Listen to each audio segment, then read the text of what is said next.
नमस्कार, DD news में आप सभी का स्वागत है। मैं हूं ऋतु वर्मा। खबरों को विस्तार से देखें उससे पहले नजर डालेंगे हेडलाइंस पर। राष्ट्रीय खेल पुरस्कार 2024 की घोषणा। डी गुकेश, हरमनप्रीत सिंह, मनु भाकर, प्रवीण कुमार को मेजर ध्यानचंद खेल रत्न पुरस्कार। 32 खिलाड़ियों को अर्जुन पुरस्कार। 3 कोच को द्रोणाचार्य पुरस्कार से किया जाएगा सम्मानित।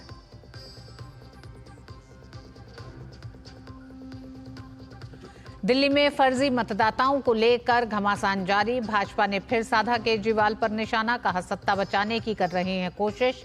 संजय सिंह, अनीता सिंह और सुनीता केजरीवाल के कई वोटर लिस्ट में नाम।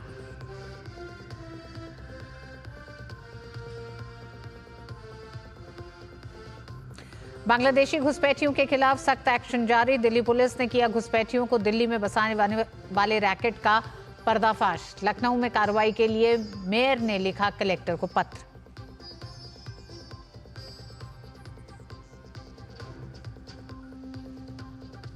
कृषि मंत्री शिवराज सिंह चौहान ने दिल्ली में किसानों की स्थिति पर जताई चिंता। सीएम आतिशी को लिखा पत्र। दिल्ली भाजपा ने कहा, आप सरकार किसानों को नहीं दे रही किसान का दर्जा।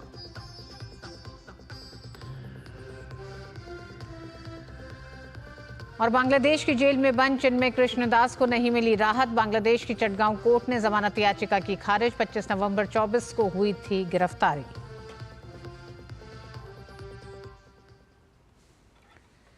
खेल मंत्रालय ने राष्ट्रीय खेल पुरस्कारों की घोषणा कर दी है। ध्यानचंद खेल रत्न पुरस्कार के लिए शतरंज के विश्व champion D Gukesh, Paris Olympic में निशानेबाजी से पदक जीतने वाली Manu Bhaker, para athlete player Praveen Kumar और भारतीय पुरुष हॉकी टीम के कप्तान हरमनप्रीत सिंह हैं। प्रवीण ने पेरिस ओलंपिक 2024 में पुरुषों की हाई जंप T64 प्रतिस्पर्धा में एशियाई रिकॉर्ड तोड़कर स्वर्ण पदक जीता था। इसके अलावा 32 खिलाड़ियों को अर्जुन पुरस्कार मिला है, जिनमें से 17 पैरा एथलेटिक्स हैं। पुरस्कार विजेताओं को 17 जनवरी 2025 को राष्ट्रपति भवन में आयोजित एक विशेष समारोह में राष्ट्रपति द्वारा प्रदान किए जाएंगे।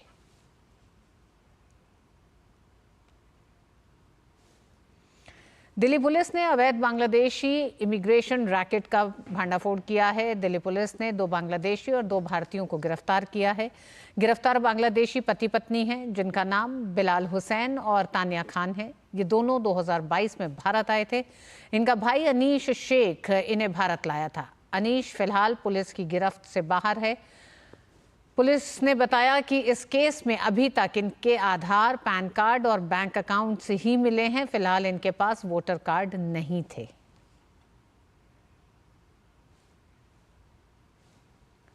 दिल्ली में अवैध रूप से रहने वाले बांग्लादेशियों के खिलाफ पुलिस ने मुहिम चलाई है। इसी दौरान पुलिस ने एक बांग्लादेशी इमिग्रेशन रैकेट का भांडाफोड़ कर 2 बांग्लादेशी समेत 4 को गिरफ्तार किया है।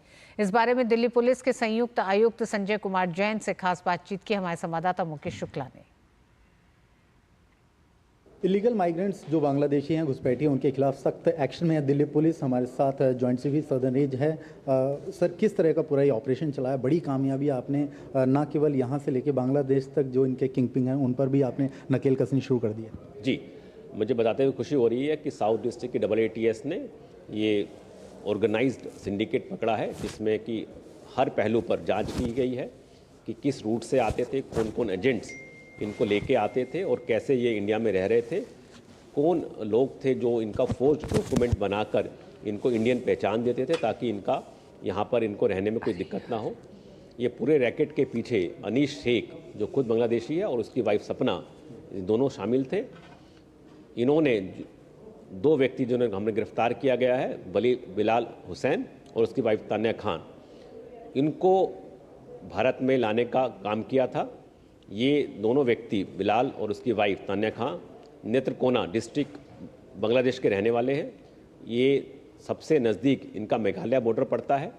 मेघालय में बाघमारा, जो साउथ गारो हिल स्टेशन का डिस्ट्रिक्ट का पार्ट है, वहाँ से ये पहले भारत में प्रवेश करते हैं डंकी रूट से। वहाँ पर अमीरुल इस्लाम व्यक्ति है जो अनीश के कहने पर इनको ट्रांजिट प्रोवाइड कराता है, ट्रांसपोर्टेशन देता है और उनको वहाँ से बोगाई गांव तक अपनी गाड़ी में लेके आता है। बोगाई गांव में इनको रेल की टिकट देता है और रेल से ये दिल्ली आते हैं, जहाँ पर सपना और अनीश इनको रिसीव करके इनको ठहराने का प्रबंध करते हैं। उन्होंने ही, क्योंकि इंडिया तो आ गए बट इनका पहचान पत्र होना जरूरी था, तो उन्होंने फोर्स डॉक्यूमेंट के बेस पर ये फर्दर डॉक्यूमेंट बनवाए, जिसमें 2 व्यक्ति आशीष मेहरा और उसका साथी मनमोहन, उन्होंने उसमें मदद की ताकि फोर्स डॉक्यूमेंट के बेस पर इनका आधार कार्ड और पैन कार्ड बन सके। टोटल कितने लोगों को डिपोर्ट किया गया है, जो भी फिगर आउट हुआ है अभी तक? 2024 में साउथ डिस्ट्रिक्ट में 12 बांग्लादेशी और 31 अफ्रीकन नेशनल रिपोर्ट किए गए थे। ये 2 व्यक्ति हमने और पकड़े हैं। इनसे हमने जो पूरा सिंडिकेट बस्ट किया है, ताकि डिपोर्टेशन के अलावा भी किस किस रूट से आते हैं, कैसे डॉक्यूमेंट बनते हैं, उनको भी हम पूरे ही रैकेट को पकड़ें ताकि पूरे इस रैकेट पे लगाम लग सके। चुनावी माहौल भी है आने वाले दिनों में, कहीं ना कहीं उन लोगों को भी चोट लगी होगी जो इनका फ़ायदा उठाने की कोशिश करते थे। अभी तक हमारे जो सर्च किया है, जो डॉक्यूमेंट सीज किए हैं, इनके पास से आधार और पैन कार्ड ही मिले हैं, इनसे कोई भी वोटर आधार कार्ड नहीं मिला है। बहुत बहुत शुक्रिया हमसे बात करने के लिए। तो आपने सुना कि जिस तरह से इलीगल माइग्रेंट्स के खिलाफ दिल्ली पुलिस एक्शन में और लगातार धरपकड़ की जा रही है और उनको डिपोर्ट भी किया जाए। कैमरा आनंद कश्यप के साथ मैं मुकेश शुक्ला, डीडी न्यूज़ दिल्ली। और देश में अवैध रूप से रहने वाले बांग्लादेशी घुसपैठियों पर कार्रवाई की जा रही है। दिल्ली पुलिस को मिली सफलता के बाद अब लखनऊ के मेयर ने लखनऊ कलेक्टर को पत्र लिखकर बांग्लादेशी घुसपैठियों पर कार्रवाई करने की मांग की है। उत्तर प्रदेश में लंबे वक्त से घुसपैठियों के मुद्दे उठते रहे हैं। प्रदेश सरकार ने इस मुद्दे पर जांच कराकर सीएससी सेंटर और अधिकारियों की मिली भगत के खिलाफ कार्रवाई की है। ताज़ा मामला लखनऊ का है, जहां इंदिरा नगर मोहल्ले में नगर निगम कर्मियों पर घुसपैठियों ने हमला कर दिया था। लखनऊ महापौर सुषमा खरकवाल ने इस मुद्दे पर उनके खिलाफ मुकदमा दर्ज कराया और पूरी झोपड़पट्टी को नगर निगम ने तोड़ दिया है। महापौर ने इस मुद्दे पर राज्यपाल से बात की और जिलाधिकारी को पत्र देकर उनकी नागरिकता की जांच करने की मांग की है। इसको लेकर नगर निगम और जिला प्रशासन सख्त हो गया है।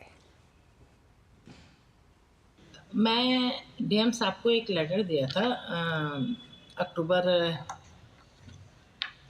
2023 में कि लखनऊ में बांग्लादेशियों की संख्या बहुत ज़्यादा बढ़ रही है, ये चिंता का विषय और अब भी दिया है। लिखा है कि ये लोग बहुत ज़्यादा तादाद में हो गए हैं, दिन में कूड़ा लेते हैं कॉलोनी से, शाम को चोरियां भी करते हैं, कई बार इन पकड़ में आ चुके हैं ये, और जिससे शहर को बड़ी समस्या है। इस विषय में मैंने पत्र लिखा है। केंद्रीय मंत्री गिरिराज सिंह ने पश्चिम बंगाल की मुख्यमंत्री ममता बनर्जी पर बांग्लादेशी घुसपैठियों को लेकर तीखा प्रहार किया है। उन्होंने कहा कि ममता बनर्जी वोट के लालच में घुसपैठियों और रोहिंग्याओं को बंगाल में बसा रही हैं। आज बांग्लादेशी घुसपैठ बंगाल एक नर्सरी बन गया है। जो भी पकड़ा रहा है बंगाल के बाहर बांग्लादेशी, उसका एड्रेस, ज़्यादातर का एड्रेस बंगाल का है। और ये ममता दीदी वोट की लालच में ये काम कर रही हैं। और बंगाल में entry gateway of Bangladeshi Muslim Rohingya का बन गया है और बांग्लादेश में हिंदुओं के साथ अत्याचार हो रहा है। प्रधानमंत्री नरेंद्र मोदी सभी के लिए आवास की अपनी प्रतिबद्धता के अनुरूप कल दोपहर दिल्ली के अशोक विहार स्थित स्वाभिमान अपार्टमेंट में इन सीटू स्लम पुनर्वास परियोजना के अंतर्गत झुग्गी झोपड़ी जेजे समूहों के निवासियों के लिए नवनिर्मित फ्लैटों का दौरा करेंगे। इसके बाद प्रधानमंत्री दिल्ली में कई विकास परियोजनाओं का उद्घाटन और शिलान्यास करेंगे। प्रधानमंत्री दिल्ली के अशोक विहार में झुग्गी बस्तियों के निवासियों के लिए 1675 नवनिर्मित फ्लैटों का उद्घाटन करेंगे और पात्र लाभार्थियों को स्वाभिमान अपार्टमेंट की चाबियां भी सौंपेंगे।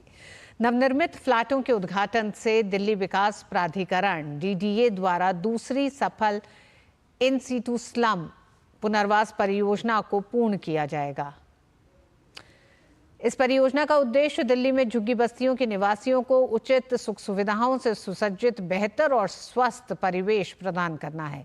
प्रधानमंत्री 2 शहरी पुनर्विकास परियोजनाओं नौरोजी नगर में विश्व व्यापार केंद्र WTC और सरोजनी नगर में जनरल पूल आवासीय आवास GPRA टाइप 2 क्वार्टर का भी उद्घाटन करेंगे। नौरोजी नगर में वर्ल्ड ट्रेड सेंटर ने 600 से ज्यादा जीर्ण शीर्ण क्वार्टरों को अत्याधुनिक वाणिज्यिक टावरों से बदलकर इस क्षेत्र का कायाकल्प कर दिया है। इससे उन्नत सुविधाओं के साथ लगभग 34 लाख वर्ग फीट प्रीमियम वाणिज्यिक स्थल उपलब्ध हुआ है। इस परियोजना में हरित भवन कार्यप्रणालियों को शामिल किया गया है। सरोजनी नगर में GPRA टाइप 2 क्वार्टर में 28 टावर शामिल हैं, जिनमें 2500 से अधिक आवासीय इकाइयां हैं, जिनमें आधुनिक सुविधाओं और स्थल का कुशल उपयोग किया गया है। प्रधानमंत्री दिल्ली विश्वविद्यालय में 600 करोड़ रुपए से अधिक की लागत वाली 3 नई परियोजनाओं की आधारशिला रखेंगे। इनमें पूर्वी दिल्ली के सूरजमल विहार के पूर्वी परिसर में एक एकेडमिक ब्लॉक और द्वारका के पश्चिमी परिसर में एक एकेडमिक ब्लॉक शामिल है। इसमें नजफगढ़ के रोशनपुरा में वीर सावरकर कॉलेज का भवन भी शामिल है, जिसमें शिक्षा के लिए अत्याधुनिक सुविधाएं होंगी। और वक्त एक छोटे से ब्रेक का।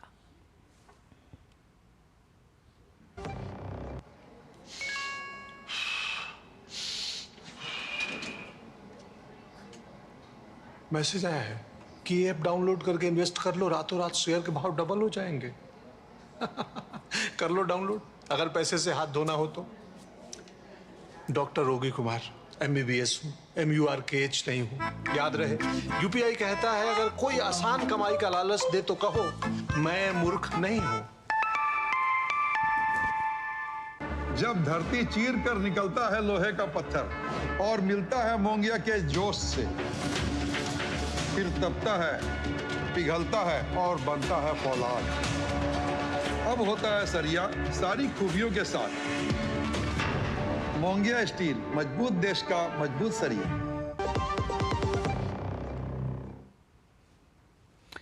रक्षा मंत्री राजनाथ सिंह ने दिल्ली में स्थित रक्षा अनुसंधान एवं विकास संगठन DRDO के मुख्यालय का दौरा किया। रक्षा मंत्री ने दौरे के दौरान उच्च अधिकारियों के साथ बैठक की और विभिन्न पहलुओं पर चर्चा की। साल 2025 की शुरुआत में रक्षा मंत्री का महत्वपूर्ण दौरा था। केंद्रीय सशस्त्र पुलिस बल CISF की पहल से फोर्स के सदस्यों द्वारा आत्महत्या करने के मामले में काफी गिरावट आई है। CISF ने आत्महत्या की प्रवृत्ति पर लगाम लगाने के लिए सक्रिय उपायों की एक श्रृंखला को लागू करके इस चुनौती से निपटने में विश्व स्तरीय कदम उठाए हैं। उपायों के जरिए जवानों के मानसिक स्वास्थ्य संबंधी मुद्दों के समाधान का सक्रिय प्रयास किया जा रहा है। इसमें जवानों को योग प्रशिक्षण देना, एक ऑनलाइन शिकायत निवारण प्रणाली, 1 घंटे का गेम सेशन जिसमें जवान और ऑफिसर्स दोनों ही भाग लेते हैं, और प्रोजेक्ट मान शामिल है। प्रोजेक्ट मान 24/7 टेली परामर्श और व्यक्तिगत परामर्श के माध्यम से मानसिक स्वास्थ्य सहायता प्रदान करता है। नवीनतम NCRB आंकड़ों के मुताबिक 2022 में राष्ट्रीय आत्महत्या दर 12.4% लाख थी। इसकी तुलना में CISF ने 2024 में फोर्स मेंबर्स द्वारा की जा रही आत्महत्या दर को अपने सकारात्मक प्रयासों से कम करके 9.87 प्रति लाख तक पहुंचाया, जो 2023 से 40% से अधिक की गिरावट है। इन सक्रिय उपायों से पिछले 5 वर्षों में CISF जवानों की आत्महत्या दर राष्ट्रीय दर से नीचे गिर गई है। CISF ने आत्महत्या की प्रवृत्ति पर लगाम लगाने के लिए जवानों के मानसिक स्वास्थ्य संबंधी मुद्दों के समाधान के लिए कई कदम उठाए हैं। गौरतलब है कि तनाव, लंबे समय तक पारिवारिक अलगाव और व्यक्तिगत मुद्दों के चलते कई जवानों में आत्महत्या कर लेते हैं। जेल में कैदियों के साथ अब कोई जाति के आधार पर भेदभाव नहीं कर सकता। सुप्रीम कोर्ट ने 3 अक्टूबर 2024 के आदेश के मद्देनजर कैदियों के साथ जाति आधारित भेदभाव पर यह बदलाव किए हैं। केंद्रीय गृह मंत्रालय ने जेलों में कैदियों के साथ उनकी जाति के आधार पर भेदभाव और वर्गीकरण की जांच करने के लिए जेल नियमावली में संशोधन किया है। इसके साथ ही गृह मंत्रालय ने राज्यों और केंद्र शासित प्रदेशों की जेलों में जाति आधारित भेदभाव को दूर करने और आदतन अपराधी की मौजूदा परिभाषा को बदलने के लिए मॉडल जेल मैनुअल 2016 और मॉडल जेल और सुधार सेवा अधिनियम 2023 में संशोधन किया है। केंद्रीय गृह मंत्रालय ने सभी राज्यों और केंद्र शासित प्रदेशों के मुख्य सचिवों को भेजे गए पत्र में कहा है कि कैदियों के साथ किसी भी तरह के जाति आधारित भेदभाव के मुद्दे को सुलझाने के लिए आदर्श कारागार नियमावली 2016 और आदर्श कारागार एवं सुधार सेवा अधिनियम 2023 में संशोधन किया गया है। कैदियों के साथ जाति आधारित भेदभाव पर उच्चतम न्यायालय के 3 अक्टूबर 2024 के आदेश के मद्देनजर ये बदलाव किए गए हैं। कारागार नियमावली में किए गए नए संशोधन के अनुसार जेल अधिकारियों को सख्ती से ये सुनिश्चित करना होगा कि कैदियों के साथ उनकी जाति के आधार पर कोई भेदभाव, वर्गीकरण या अलगाव न हो। इसमें कहा गया है कि ये सख्ती से सुनिश्चित किया जाएगा कि जेलों में किसी भी ड्यूटी या काम के आवंटन में कैदियों के साथ उनकी जाति के आधार पर कोई भेदभाव न हो। आदर्श कारागार एवं सुधार सेवा अधिनियम 2023 के विविध में भी बदलाव किए गए हैं, जिसमें धारा 55A के रूप में नया शीर्षक कारागार एवं सुधार संस्थानों में जाति आधारित भेदभाव का निषेध जोड़ा गया है। गृह मंत्रालय ने यह भी कहा है कि हाथ से मैला उठाने वालों के रूप में रोजगार का निषेध और उनका पुनर्वास अधिनियम 2013 के प्रावधानों का जेलों एवं सुधार संस्थानों में भी बाध्यकारी पालन होना चाहिए। इसमें कहा गया है कि जेल के अंदर हाथ से मैला उठाने या सीवर या सेप्टिक टैंक की सफाई की अनुमति नहीं दी जाएगी। आमरण अनशन कर रहे किसान नेता जगजीत सिंह डल्लेवाल को लेकर पंजाब सरकार के रवैये पर सुप्रीम कोर्ट ने सवाल खड़ा किया है। कोर्ट ने कहा है कि पंजाब सरकार का रवैया इस मामले में गतिरोध सुलझाने वाला नहीं दिख रहा है। पंजाब सरकार के अधिकारियों की ओर से मीडिया में इस तरह के बयान दिए जा रहे हैं मानो कोर्ट डल्लेवाल का अनशन तुड़वाना चाहता है। हम पहले भी साफ कर चुके हैं, कोर्ट ने कहा कि हमें डल्लेवाल के अनशन पर आपत्ति नहीं है। कोर्ट की चिंता उन्हें मेडिकल सहायता उपलब्ध कराने को लेकर है। वो मेडिकल सहायता लेते हुए भी अनशन जारी रख सकते हैं। कोर्ट ने कहा कि पंजाब सरकार डल्लेवाल को समझाने में नाकाम रही है। कोर्ट ने अपनी ओर से किसानों की समस्याओं को दूर करने के लिए कमेटी बनाई है। सुप्रीम कोर्ट ने पंजाब सरकार के अनुरोध पर डल्लेवाल को मेडिकल सहायता उपलब्ध कराने के निर्देश पर अमल के लिए और वक्त दिया है। कोर्ट ने सोमवार तक चीफ सेक्रेटरी और डीजीपी को हलफनामा दाखिल करने को कहा है। सोमवार को कोर्ट इस मामले की अगली सुनवाई करेगा। चिन्मय कृष्णदास को बड़ा झटका लगा है। बांग्लादेश की चटगांव अदालत ने चिन्मय कृष्णदास की जमानत याचिका को खारिज कर दिया है। सुप्रीम कोर्ट के 11 वकील चटगांव की एक अदालत में चिन्मय कृष्णदास की जमानत के लिए पैरवी कर रहे थे। आपको बता दें कि 3 दिसंबर 2024 को हुई पिछली सुनवाई में चिन्मय का प्रतिनिधित्व करने के लिए कोई वकील उपस्थित नहीं हुआ था। इससे पहले कोर्ट ने जमानत पर जल्द सुनवाई की याचिका खारिज कर दी थी। कोर्ट ने याचिका खारिज करते हुए कहा कि बांग्लादेश सम्मिलितो सनातनी जागरण जोते के प्रवक्ता चिन्मय कृष्णदास ने याचिका दायर करने वाले वकील को अधिकार नहीं दिया है, यानी कि उनके पास वकालतनामा नहीं है। बता दें कि चिन्मय कृष्णदास 25 नवंबर को देशद्रोह के आरोप में गिरफ्तारी के बाद से जेल में बंद हैं। और इस बुलेटिन में वक्त एक छोटे से ब्रेक का। आज सुनो, खाने में कोई स्वाद नहीं है। अरे किफायती लाल सस्ते वाले दाल मसाले स्वाद हुआ बेकार, एकदम बकवास। इधर कीमती लाल को देखो खाना बना कमाल, MDH की हल्दी मिर्ची धनिया करे कमाल। ये रंग दे, ये खुशबू दे, ये तीखा, ये कम पड़े, समझे किफायती लाल। क्या निराला MDH मसाला।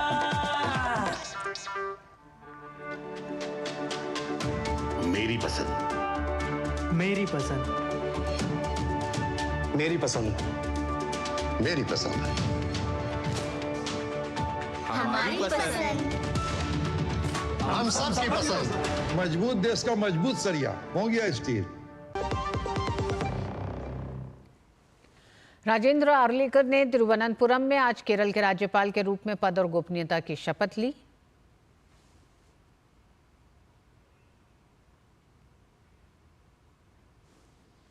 आरिफ मोहम्मद खान ने पटना में बिहार के राज्यपाल के रूप में पद और गोपनीयता की शपथ ली है। पटना हाईकोर्ट के चीफ जस्टिस ने उनको शपथ दिलाई।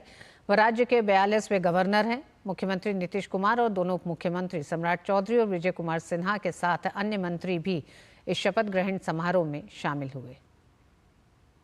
शपथ ग्रहण समारोह से पहले आरिफ मोहम्मद खान ने पटना के बांसघाट पर डॉक्टर राजेंद्र प्रसाद को श्रद्धांजलि अर्पित की।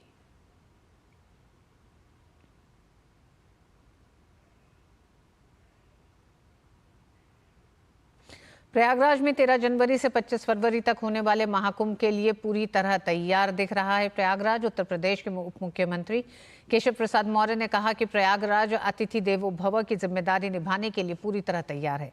प्रयागराज के सभी क्षेत्रों में तैयारी यहाँ की गई हैं और मुख्यमंत्री योगी आदित्यनाथ लगातार नजर बनाए हुए हैं। उन्होंने देशवासियों से प्रयागराज आकर यहाँ के दिव्य, भव्य, सुरक्षित और स्वच्छ हरित कुंभ को देखने की अपील की। प्रयागराज अतिथि देवो भव का दायित्व निभाने के लिए पूरी तरह तैयार है। जो दुनिया का सबसे बड़ा समागम है, धार्मिक दृष्टि से, आध्यात्मिक दृष्टि से, समरसता की दृष्टि से, संतों की दृष्टि से, समाजों की दृष्टि से, संस्थाओं की दृष्टि से, सबका एक संगम है यहाँ प्रयागराज में। अपने प्रदेश के दूसरे जनपदों से, देश के अलग अलग राज्यों और दुनिया के अलग अलग देशों में बसे हुए भारतवासियों से, भारतवंशियों से अपील भी करते हैं कि आवें प्रयागराज के दिव्य, भव्य, सुरक्षित, स्वच्छ, ग्रीन कुंभ को देखें। तीर्थराज प्रयाग का महाकुंभ में देश ही नहीं विदेशों से भी बड़ी संख्या में श्रद्धालु पहुंचने वाले हैं। अनुमान है कि इस बार कुंभ मेले में 40 से 45 करोड़ श्रद्धालु आस्था की नगरी में डुबकी लगाएंगे। पूरे मेले को स्वच्छ बनाने के लिए और पर्यावरण को संतुलित करने के लिए विश्व हिंदू परिषद ने एक नए अभियान की शुरुआत की है। इस अभियान का नाम एक थाली एक थैला स्वच्छ महाकुंभ, भव्य महाकुंभ और प्रदूषण रहित महाकुंभ है। इस अभियान के माध्यम से पूरे देश के श्रद्धालुओं ने थाली और थैली का दान किया है, जो कुंभ मेले में सभी तीर्थयात्रियों को वितरित की जाएगी। अभियान का मुख्य उद्देश्य गंगा की पावन तपोस्थली को और गंगा को दूषित होने से बचाना है। पर्यावरण संरक्षण गतिविधि जो ये कार्य को कर रही है, ये दृष्टि लगा के कर रही है कि आप जो हमारा ये महाकुंभ का आयोजन हो रहा है 2025 का, जिसमें ये माना जा रहा है कि 40 से 45 करोड़ लोगों का यहाँ पे निर्वसन होगा, तो उसको ध्यान में रखते हुए अगर आप प्रत्येक व्यक्ति की जो दिनचर्या है उसको ध्यान में रखेंगे तो ये होता है कि सुबह का उसका नाश्ता, दोपहर का उसका भोजन और रात का उसका भोजन, तो उसमें कई सारे जो डिस्पोजल के प्रयोग होते हैं, जिसमें पत्तल का इस्तेमाल होता है, धोने का प्रयोग होता है, प्लास्टिक का प्रयोग होता है, तो उसको उस कचरे को रोकने के लिए ये प्रयास है एक थैला और एक थाली। नए साल से पहले उत्तर भारत में शीतलहर का अलर्ट जारी किया गया है। पहाड़ों में बिछी बर्फ की चादर से मैदानी इलाकों में भी पारा गिरा है। हिमाचल प्रदेश में ऊपरी क्षेत्रों में न्यूनतम तापमान 0 से काफी नीचे दर्ज किया जा रहा है। 4 जनवरी से पहाड़ी राज्यों में बारिश के साथ भारी बर्फबारी और उत्तराखंड में हल्की से मध्यम बर्फबारी होने की संभावना है। जम्मू कश्मीर, लद्दाख, गिलगित और बाल्टिस्तान में ठंड बढ़ने और शीतलहर का अनुमान व्यक्त किया गया है। पश्चिमी उत्तर प्रदेश, हरियाणा और चंडीगढ़ में भी शीतलहर चलने की संभावना है। बिहार में ठंड के बढ़ते प्रभाव को ध्यान में रखते हुए पटना के जिलाधिकारी ने स्कूल के समय में बदलाव का आदेश जारी किया है। जिला के सभी निजी और सरकारी स्कूलों में कक्षाओं की शुरुआत सुबह 9 बजे से लेकर शाम 4 बजे तक रहेगी। इसके साथ ही मौसम विभाग ने 2 दिन घना कोहरा छाने के साथ शीतलहर बढ़ने का येलो अलर्ट जारी किया है। वहीं दक्षिण भारत के तमिलनाडु में चक्रवाती हवाओं के कारण भारी बारिश और गरज के साथ बारिश होने की संभावना है। इस वक्त देश में भले ही कड़ाके की ठंड पड़ रही हो, लेकिन असल में बीता हुआ साल सबसे गर्म साल घोषित किया गया है। मौसम विज्ञान विभाग के महानिदेशक मृत्युंजय महापात्रा इस बात की जानकारी देते हुए बताया कि साल 1901 के बाद साल 2024 में अब तक का सबसे अधिक वार्षिक औसत वायुमंडलीय तापमान दर्ज किया गया है। इसके साथ ही उन्होंने बताया कि इस साल भी पूर्वी, उत्तर पश्चिम और पश्चिम मध्य क्षेत्रों के कुछ इलाकों को छोड़कर जनवरी में देश के अधिकांश हिस्सों में न्यूनतम तापमान सामान्य से अधिक रहने की संभावना है। महापात्रा ने कहा कि देश के अधिकांश हिस्सों में अधिकतम तापमान भी सामान्य से अधिक रहने की उम्मीद है। बीते साल के मौसम के आंकड़ों से पता चलता है कि मानसून के बाद का मौसम सबसे अधिक प्रभावित रहा।